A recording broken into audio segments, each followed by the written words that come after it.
Jesus answered, "Watch out that no one deceives you, for many will come in my name, claiming, 'I am the Messiah,' and will deceive many.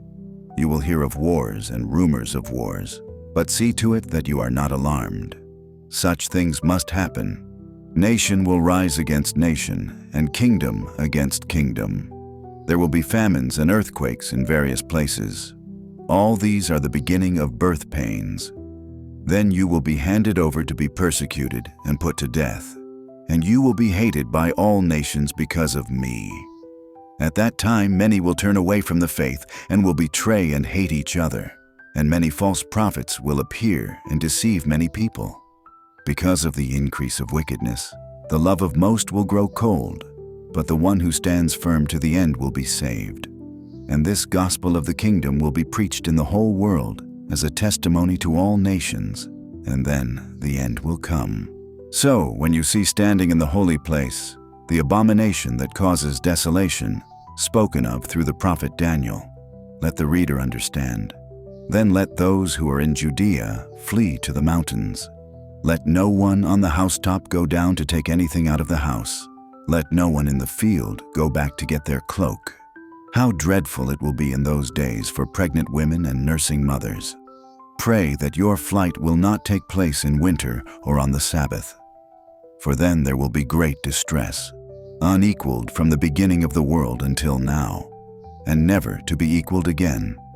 If those days had not been cut short, no one would survive, but for the sake of the elect, those days will be shortened. At that time, if anyone says to you, 'Look, here is the Messiah,' or 'There he is,' do not believe it. For false messiahs and false prophets will appear and perform great signs and wonders to deceive, if possible, even the elect. See, I have told you ahead of time. So if anyone tells you, 'There he is out in the wilderness,' do not go out. Or, 'Here he is in the inner rooms,' do not believe it. For as lightning that comes from the east is visible even in the west, so will be the coming of the Son of Man. Wherever there is a carcass, there the vultures will gather. Immediately after the distress of those days, the sun will be darkened, and the moon will not give its light. The stars will fall from the sky, and the heavenly bodies will be shaken. Then will appear the sign of the Son of Man in heaven. And then all the peoples of the earth will mourn when they see the Son of Man coming on the clouds of heaven, with power and great glory. And he will send his angels with a loud trumpet call, and they will gather his elect from the four winds, from one end of the heavens to the other. Now learn this lesson from the fig tree. As soon as its twigs get tender and its leaves come out, you know that summer is near. Even so, when you see all these things, you know that it is near, right at the door. Truly, I tell you, this generation will certainly not pass away until all these things have happened. Heaven and earth will pass away, but my words will never pass away. But about that day or hour no one knows, not even the angels in heaven, nor the Son, but only the Father. As it was in the days of Noah, so it will be at the coming of the Son of Man. For in the days before the flood, people were eating and drinking, marrying and giving in marriage, up to the day Noah entered the ark. And they knew nothing about what would happen until the flood came and took them all away. That is how it will be at the coming of the Son of Man. 2 men will be in the field. One will be taken and the other left. 2 women will be grinding with a handmill. One will be taken and the other left.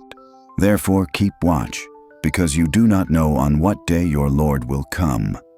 But understand this: if the owner of the house had known at what time of night the thief was coming, he would have kept watch and would not have let his house be broken into. So you also must be ready, because the Son of Man will come at an hour when you do not expect him.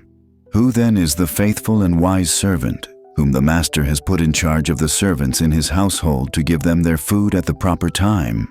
It will be good for that servant whose master finds him doing so when he returns. Truly I tell you, he will put him in charge of all his possessions.